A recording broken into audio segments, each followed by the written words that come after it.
Now tuning in to Earbud Media. Audio for everyone.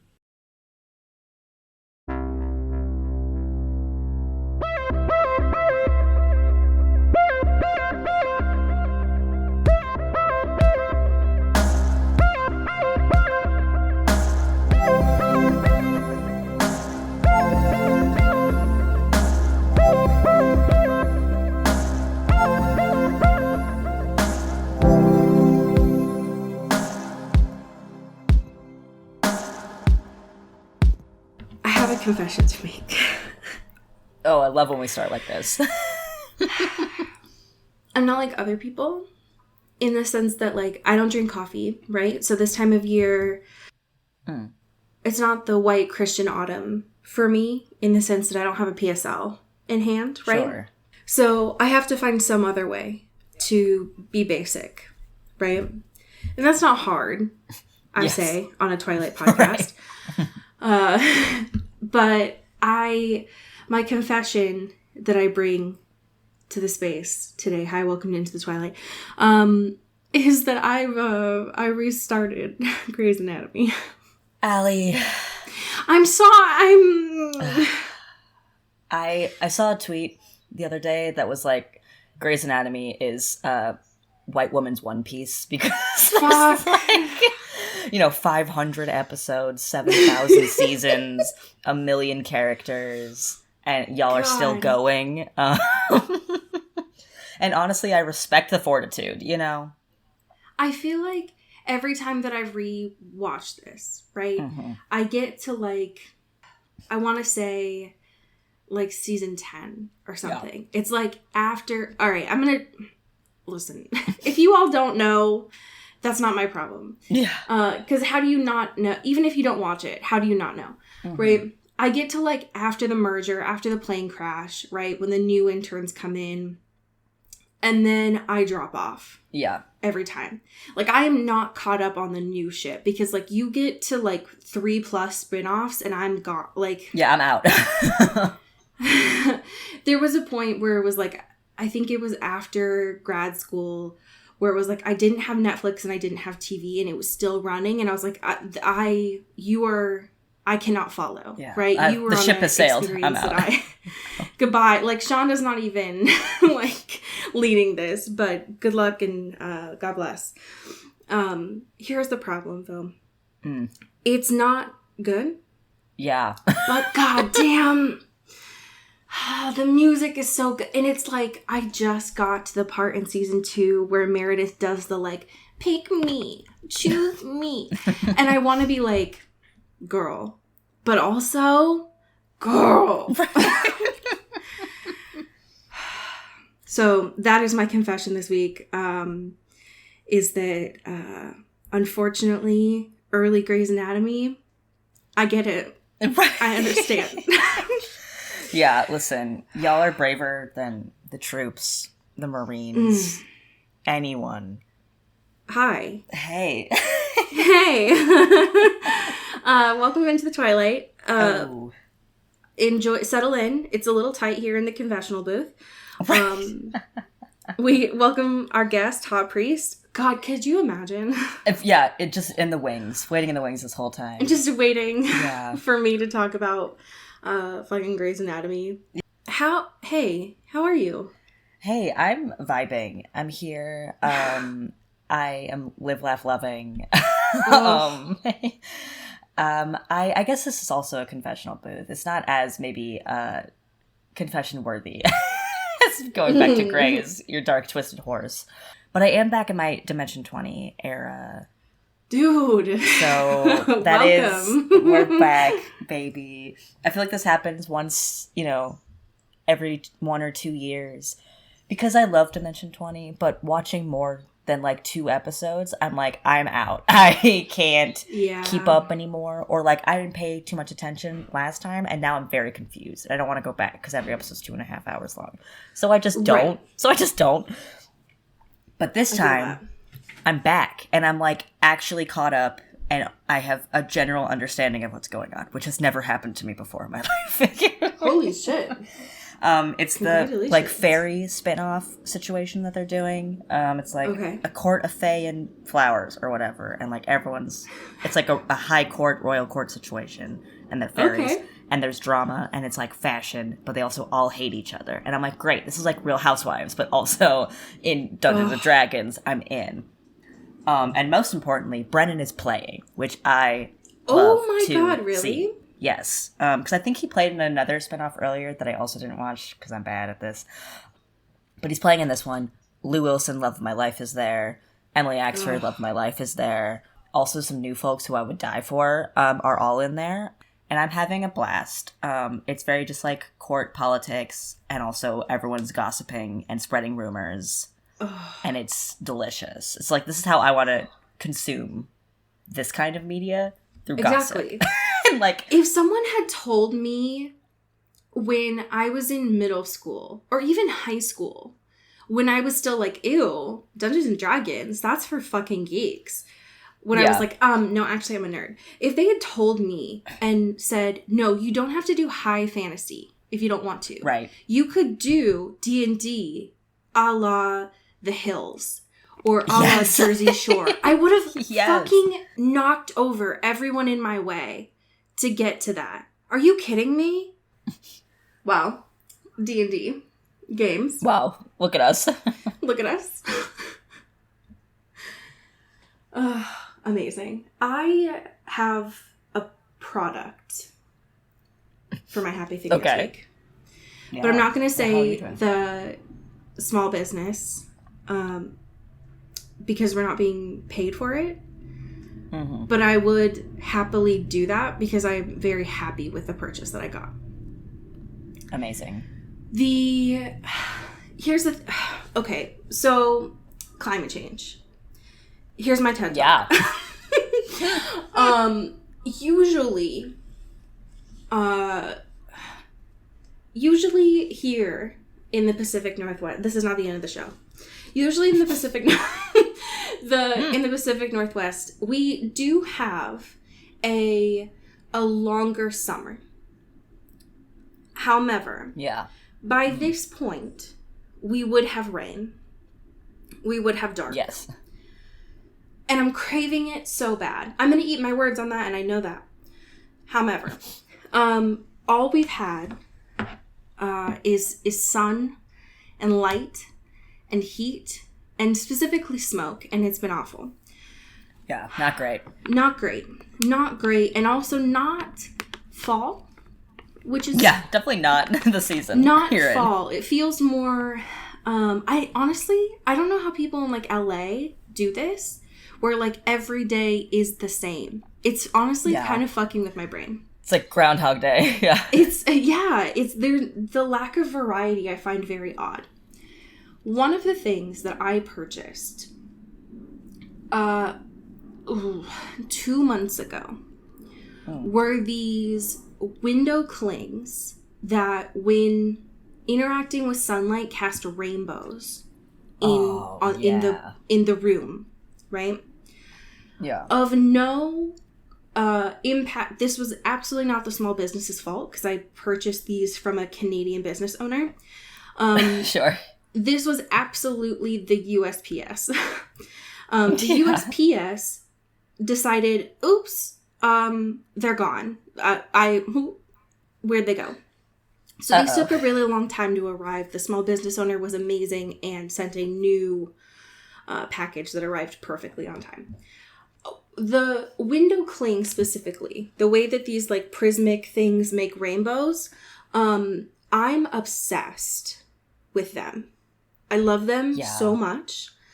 The way that when they hit the cats and the cats become rainbows is the best thing that's ever happened to me.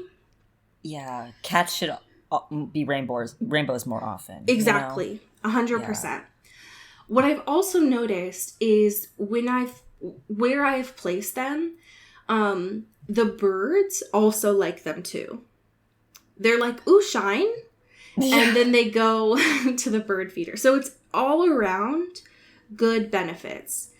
Yeah, it really checks every box. Exactly. Serotonin, nice little light situation. Yes. Beautiful. I am fully aware that once we hit dark gloom rain season, which should be happening now, I will not get the benefit of these until like May.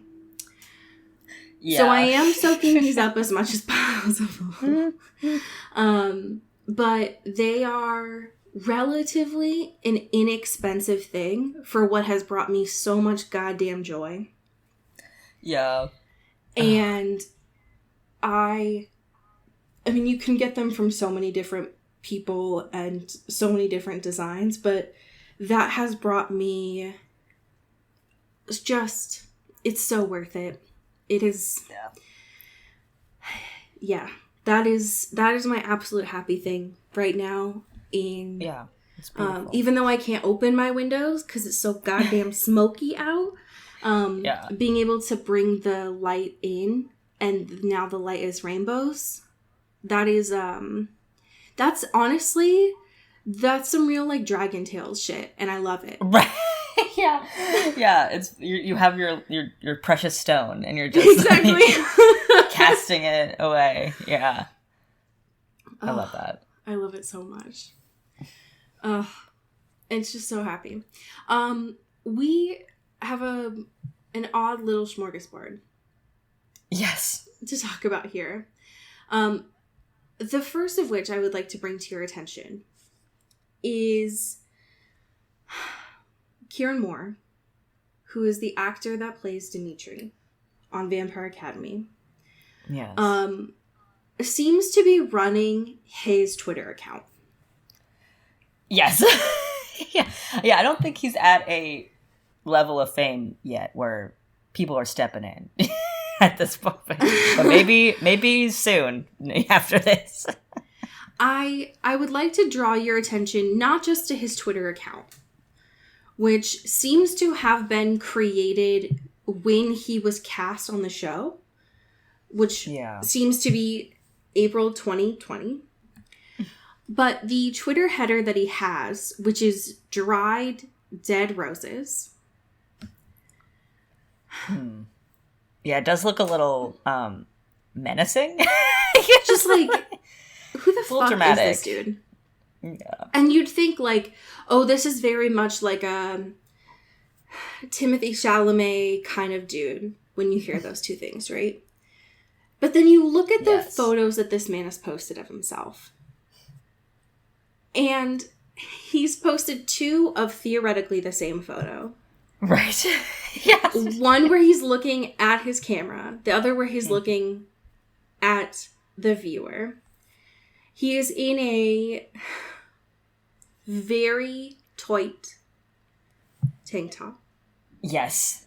Tattoos, his arms are exposed. Out. Yeah. Just guns a-blazing. Those biceps are. Yeah. And he says in the caption, because again, there's no social media manager, there's no public, there's nothing. Right. He says, "Forgive me, for I have mirror picture sinned again." Oh, bud. I need to double check how old this man is. One moment. Yeah, before we just like... He does have a wedding ring on, but that doesn't mean anything. That doesn't mean anything. He may be wed, but... I forgot that he has the same name of someone who is dead. Uh-oh, yeah. Whoopsie. Yeah, Kieran Moore knew. Right, I need... Kieran Moore, the alive one, not please. Dead. Not the one who wasn't born in the 20s. Right. Kieran Moore, how old was Kieran Moore? No. Uh-oh. Kieran Moore, a lot. Kieran Moore, the alive one. Kieran Moore. Age. Okay, so IMDb tells me he's a Capricorn, but it's not telling 82 me how years. old he is. It's This showing literally does not photos tell- of this man and also saying he is 82 years old. This is wild. It's literally telling me he's a Capricorn, but not telling me 25. how old this man. Okay, finally. 1996. 25. Okay. Great.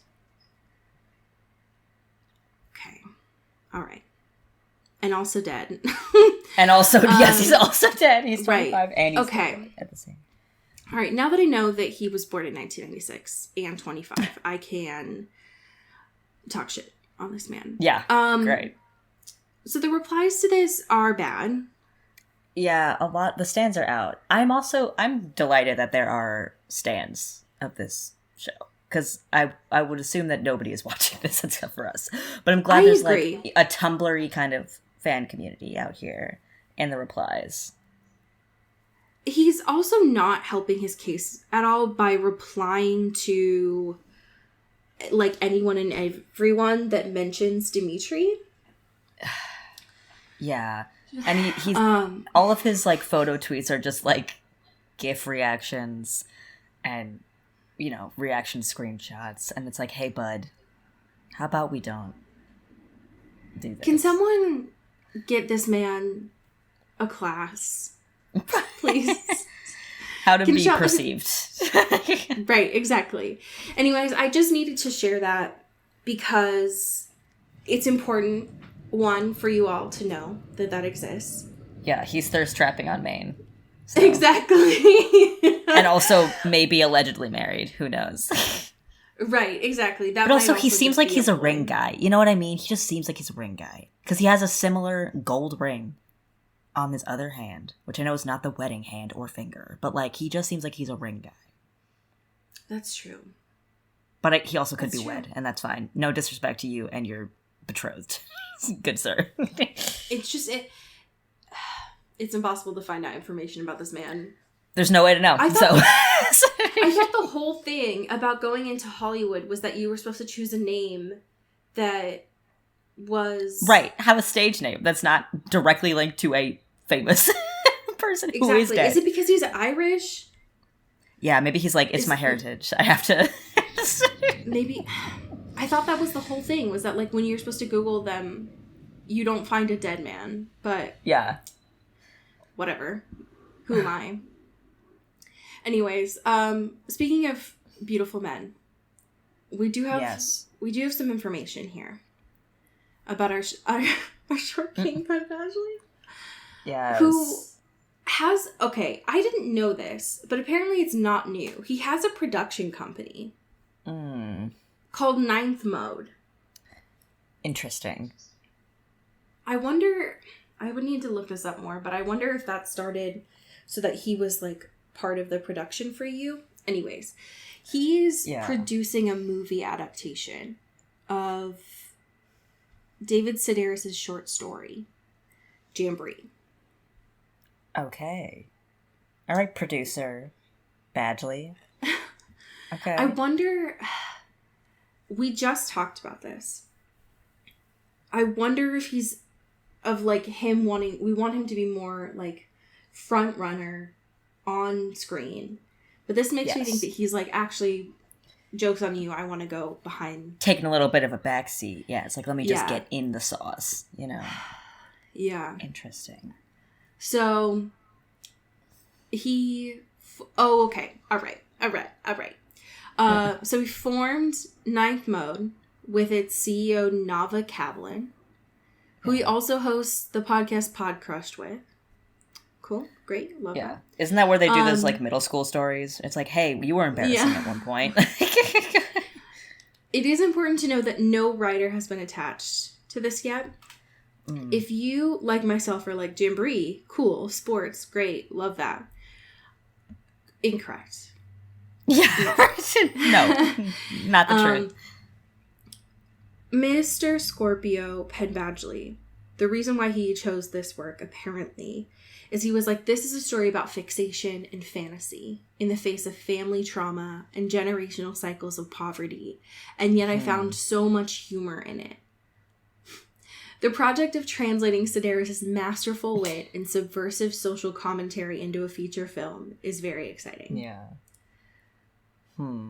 So, That seems very Penn, of being like, let's talk about trauma, baby, and also poverty. Yeah. I'm curious. It's apparently not the first time that this has been adapted.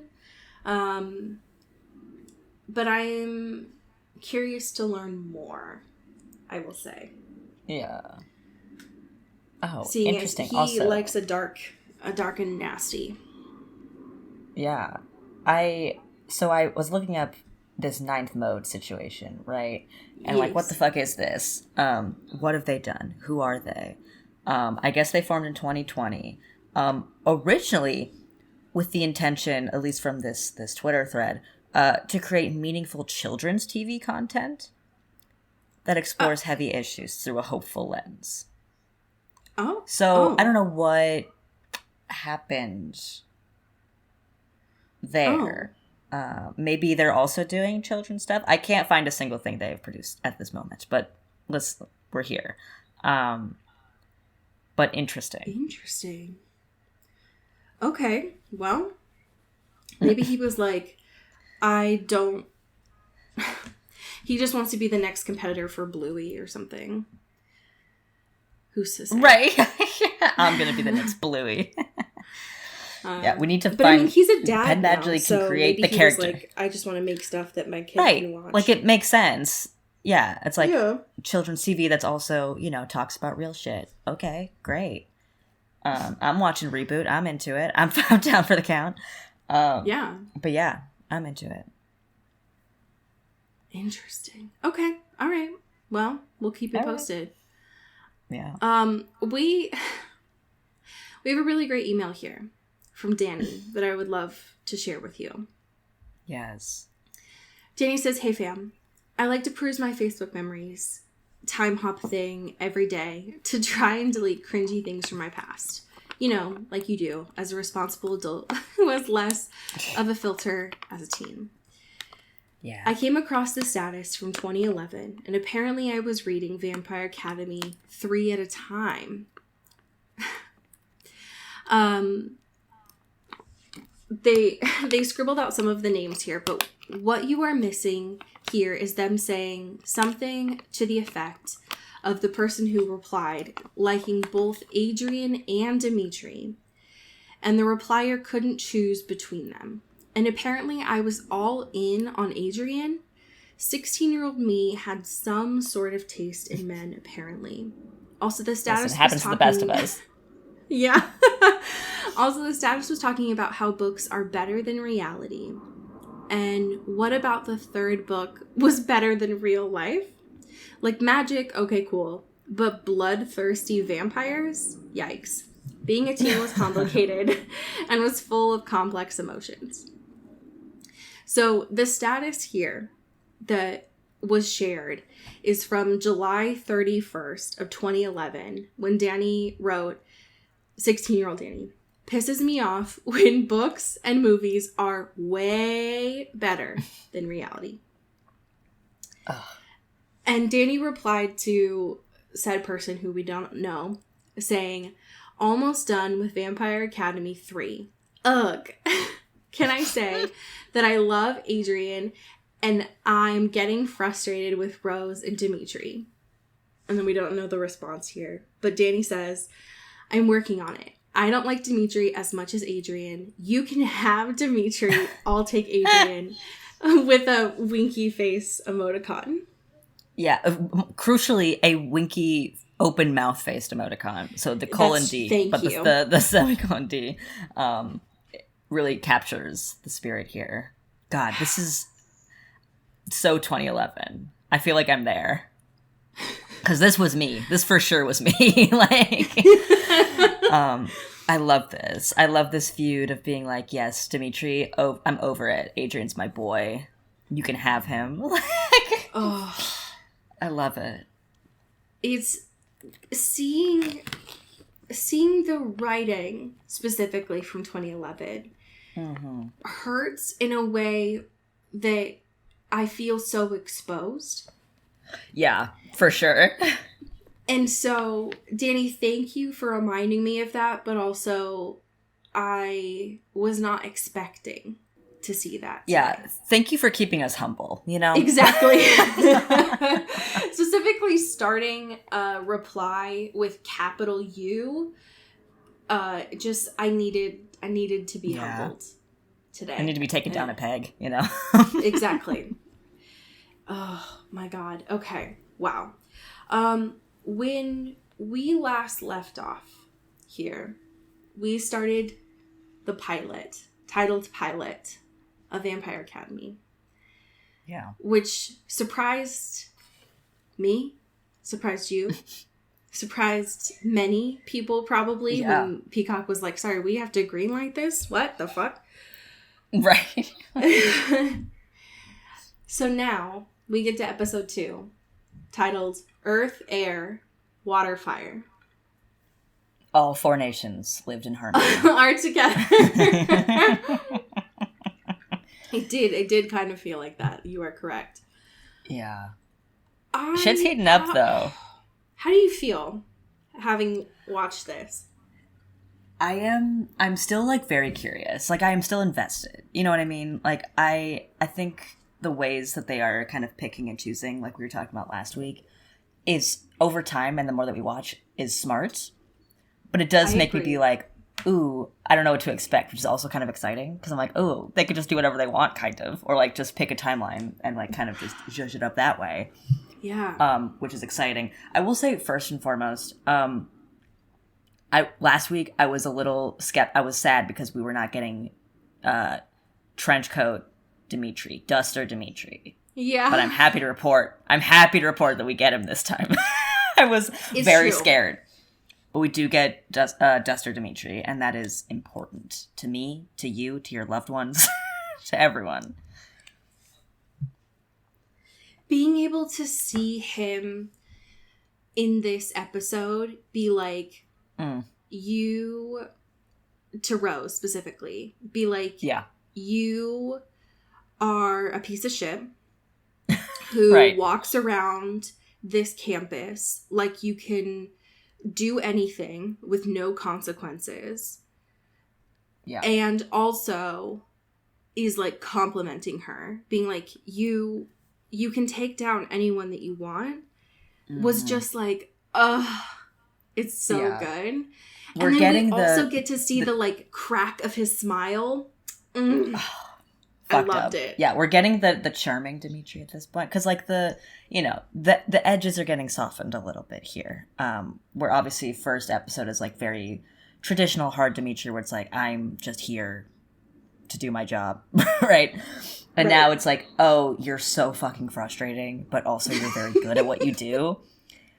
And Rose is just like, I don't know how to handle this interaction because you're saying bad things about me, but also complimenting me, and you're also very attractive. Like, I can't. This is too much.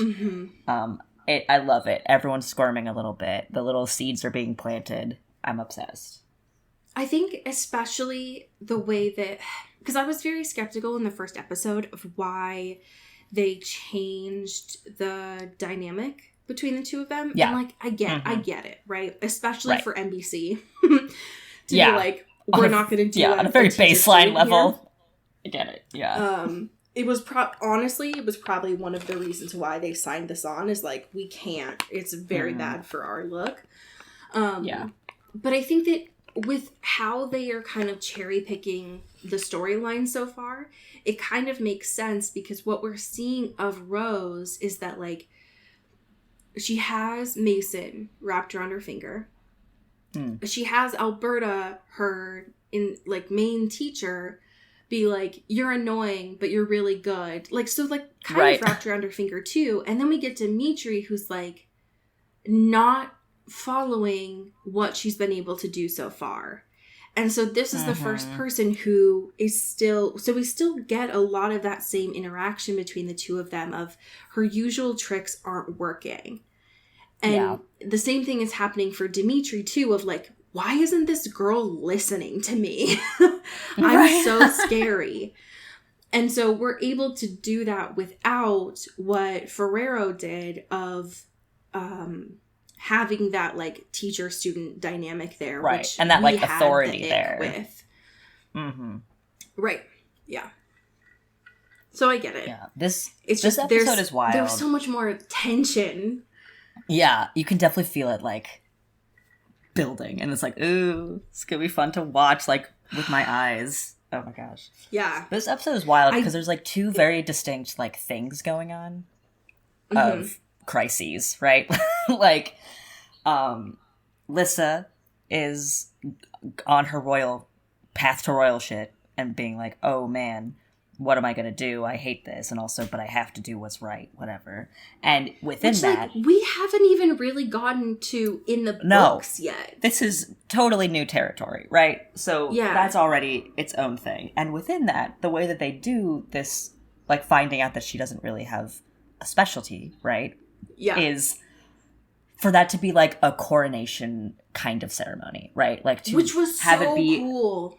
It's really smart of being like, oh, this is like, there are like steps in place to, you know, become royalty or whatever. And these are like the lines that you are doing as this person, right? Who is up for the throne. And so they have this like broadcast situation of like a little bit of every element, and whichever one vibes with you the best and that you have is it, which is really cool, like in a TV context. Very stressful for Lissa because she knows, she's like, I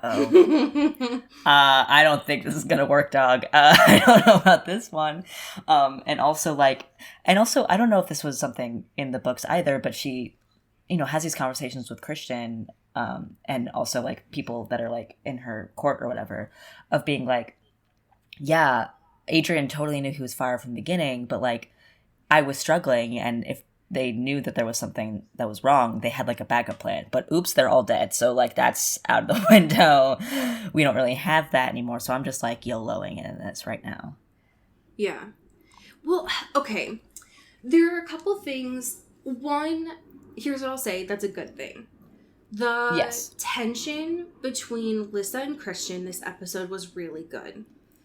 By the end of this episode, I was like rooting for them. Yeah. So I think that they did a really good job with that. Mm-hmm. Here's my problem with it, though. Yeah.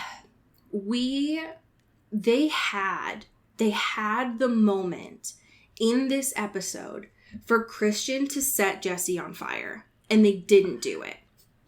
I literally so furious because that's what we're missing from Christian, right? Of like the actual little bit of a D-bag energy. And like I like that Christian is getting like a nice guy era or whatever, but the beauty of Christian is that he's both, and that's beautiful. Exactly. He's a little bit of a shit, but he's full of love, you know. And Jesse deserves to be set on fire, even in a fun, jokey way in school.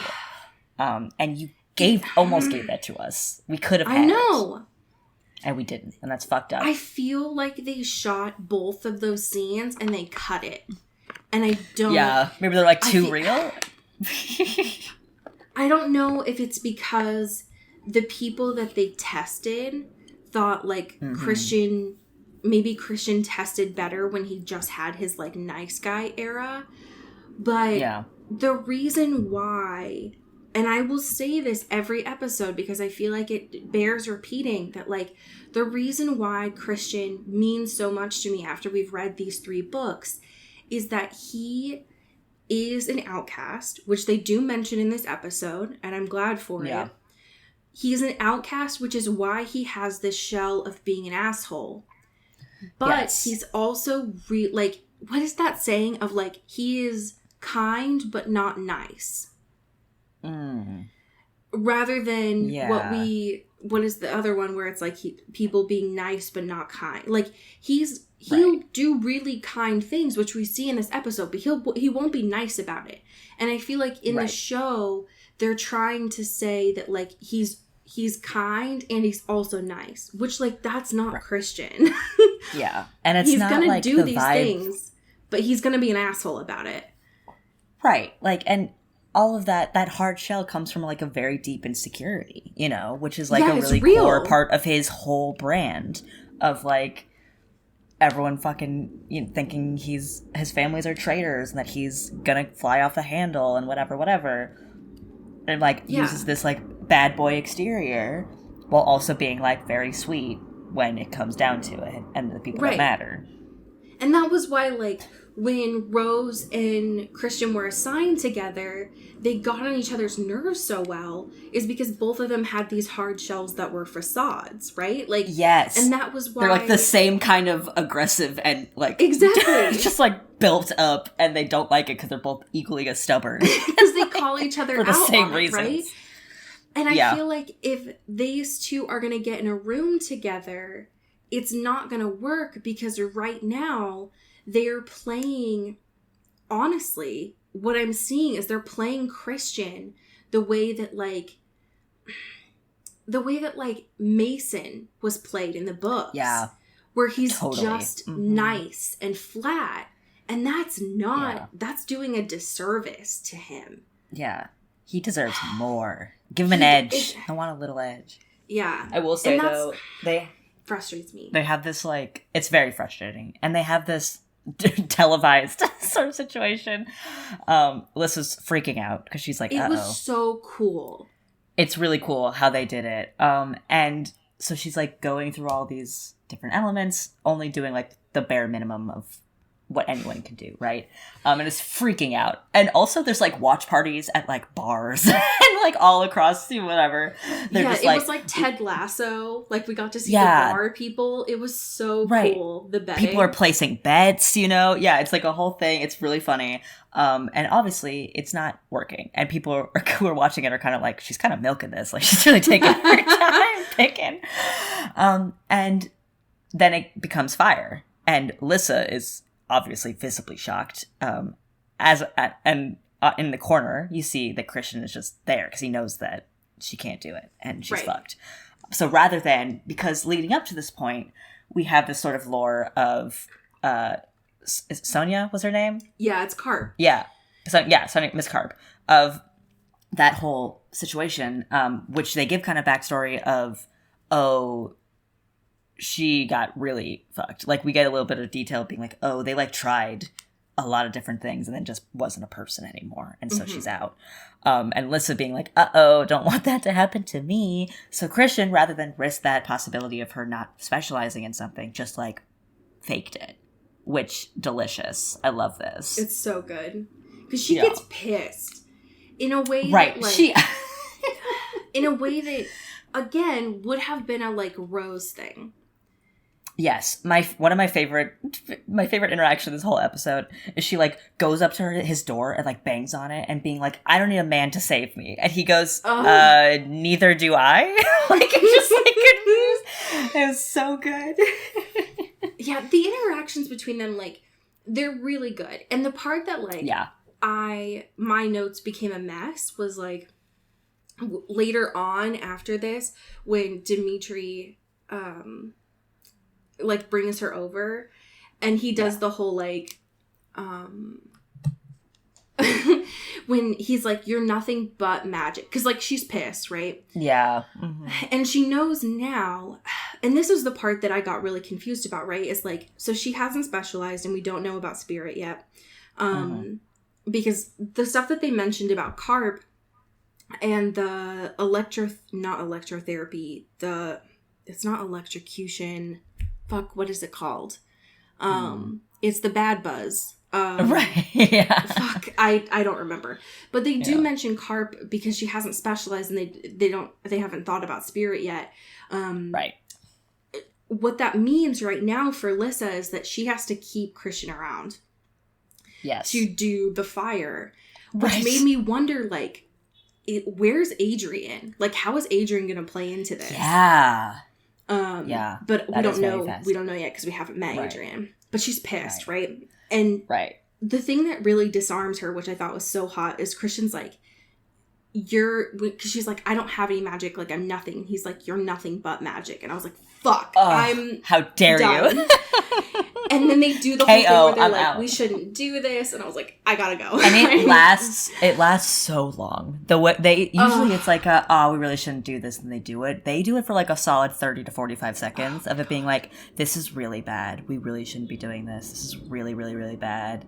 And then they just get getting closer and closer and closer until they do it. And Delicious, beautiful. I want all of it. I will eat it for breakfast, lunch, and dinner. It was so good. The music that they had behind it was so, oh my god. Amazing.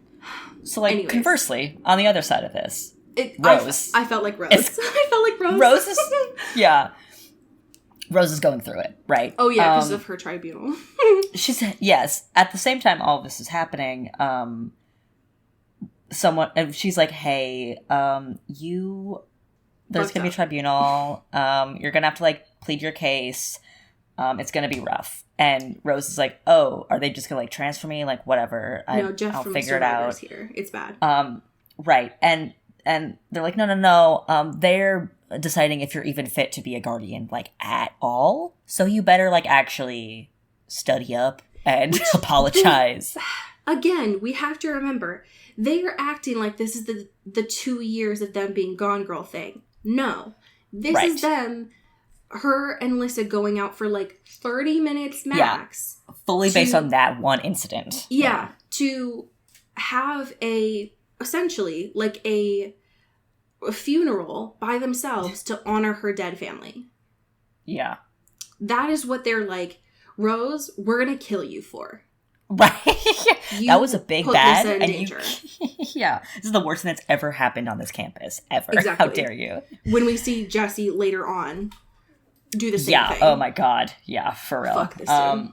Fuck Jesse. The tribunal, I will say, very cool, very scary. Very cool. Yes. It is, like, the way they, like, have this, like, court situation. It's kind of like this, the set, now that we're actually seeing it in motion, I'm like, ooh, they're doing some fun things here with how this place is, like, they had money, right? Which I was not expecting. Sure. No, definitely not. But it's, like, this kind of, like, alcove situation, like, leaning over this, like, grand thing or whatever. And it's, like, kind of this, like, half circle of, you know, chairs and whatever. And they're all just kind of, like, standing in front of this at the center here. And Lissa does not know about the tribunal, by the way. Of course, for some reason, because, again, they're treating this like it's a bigger deal than it should be. Mm-hmm. Lissa and Rose are not talking. Yeah, they're not fighting, but they're not allowed to be talking. Yeah, and Rose is, like, not gonna break those rules again to be like, hey, something bad. A, because she doesn't want to make Lissa upset. And B, she doesn't want to risk it being worse than it is, right? So she's just like, fuck it, I'll handle this myself, whatever. Doesn't do great, right? Because it's Rose, and she's like, I don't give a fuck. I did what I did, I said what I said, I don't care. And then we get our first, like, real acknowledgement, I think, of the Bond babes. Of the Bond. Because we kind of get it a little, we got hints of it in the last episode, being like, I knew you were here kind of vibe, but not like inside of the brain situation, which I will say it's really hard to, like, depict that on television. I think they're doing it better than they did in the movie. I think so too, because it's hard to do it without going, like, full, like, Jimmy Neutron inside the brain situation. You know what I mean? Like, it's really hard to, like, actually visualize that, and it still feels weird. But I think it's always going to feel weird because it's just, like, hard to, like, actually process in a visual medium, in a third-person visual medium, right? Yeah. So it works in how it's doing it, and you get the sense that Lissa is, like, freaking out because this is right before her supposed to do the specialization ceremony, whatever. And she's Rose full on, like, hyperventilating, like having a hyperventilating fully, and, like, beforehand. What is the guy's name? That Victor. Whoa, hello, Victor. Yes. So Victor is being like, oh, if you think, you gotta tell me right now. Like, if you think you can't specialize, I'll get you the hell out of here. We'll figure something out. We'll go on the road, whatever. And so Lissa's kind of, like, weighing these options of being like, do I just, like, face up to whatever happens, or, like, dip? Right. And also, like, and that's also a bad thing to do. Like, she's, like, freaking out. And during this tribunal, Rose, like, feels that stress and tension and everything. Yeah, she, like, that's so Ravened it. She's like, she literally that's so Ravened it. And was like, hey, I actually am gonna peace out. And everyone's like, hey, whoa, you can't just do that, because otherwise you might be totally fucked. And she's like, bye, and just dips. Alberta had her head in her hand. She's like, God fucking damn it. Alberta's like, I'm trying to help you so bad, but you won't let me. And I hate it. How dare you? Here's my question for you.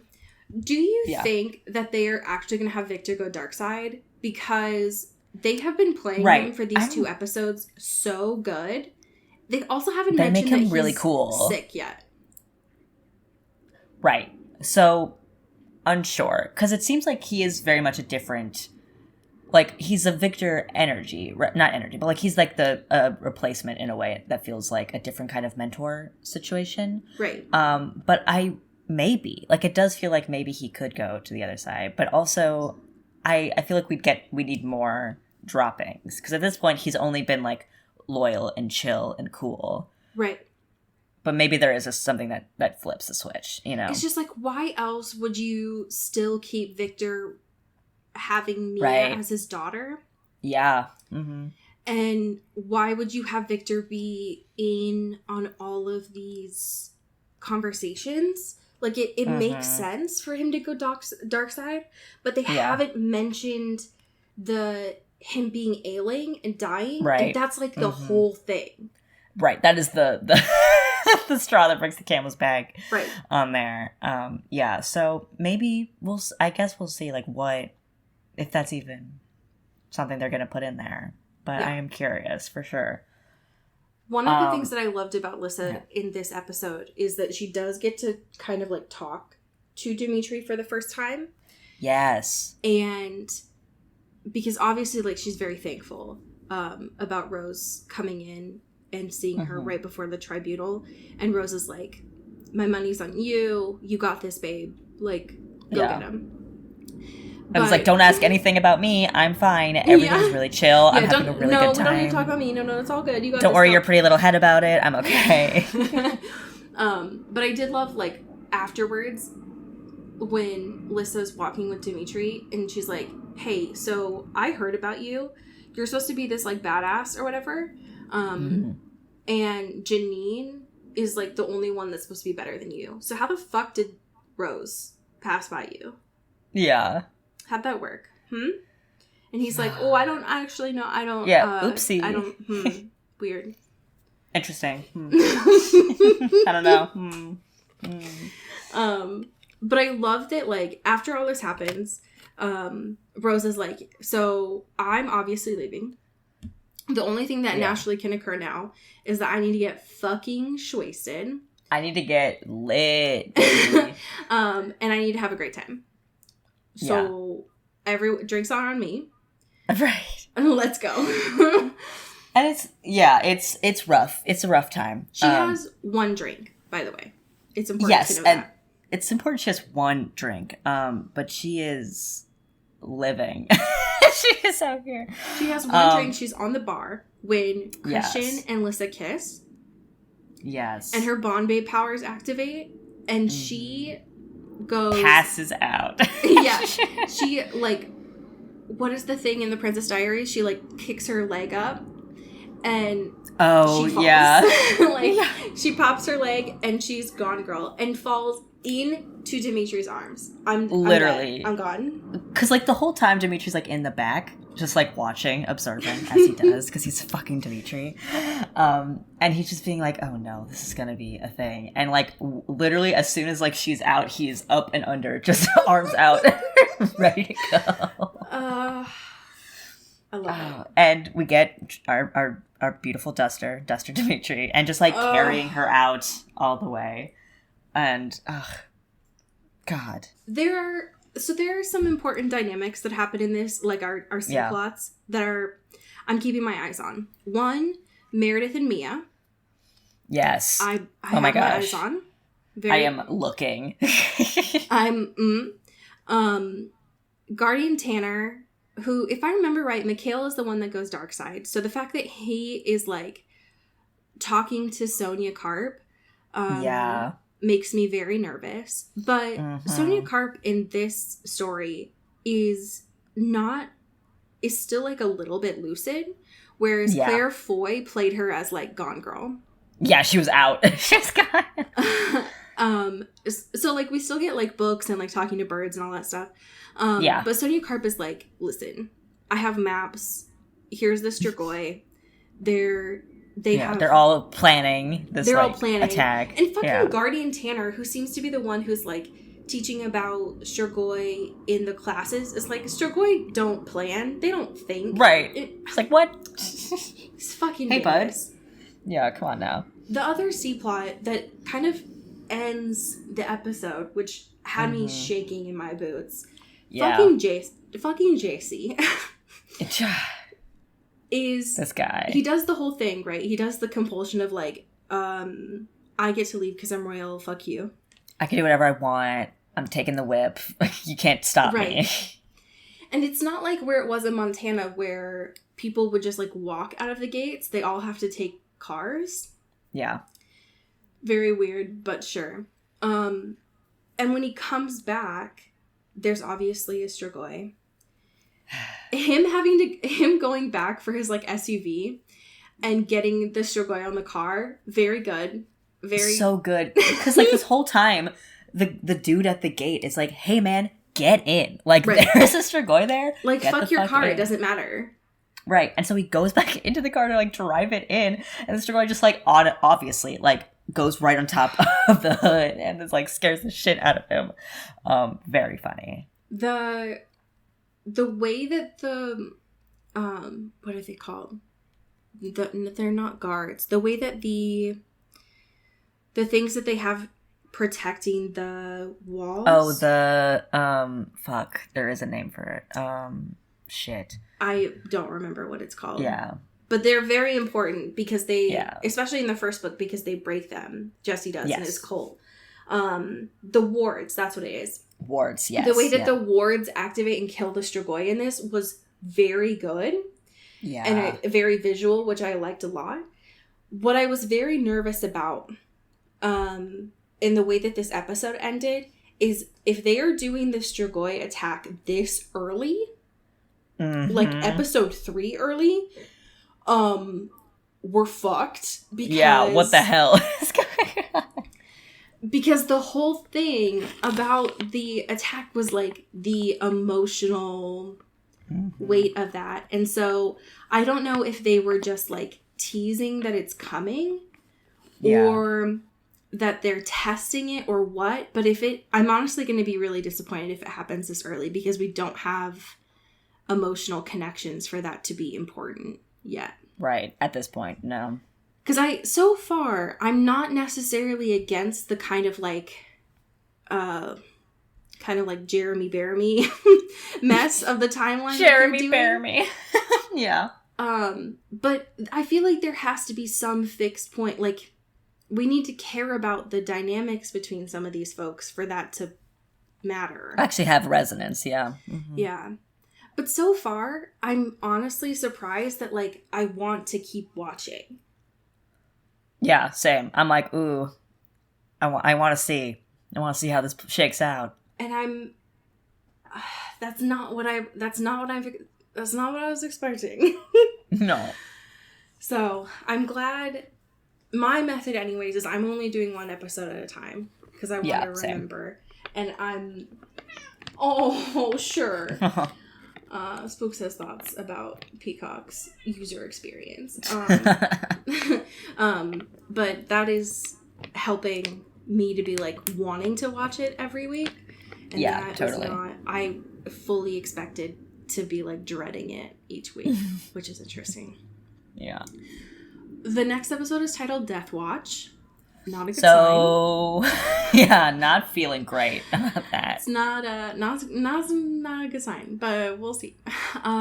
We have some great patrons to thank. Yes. Would you like to start us off?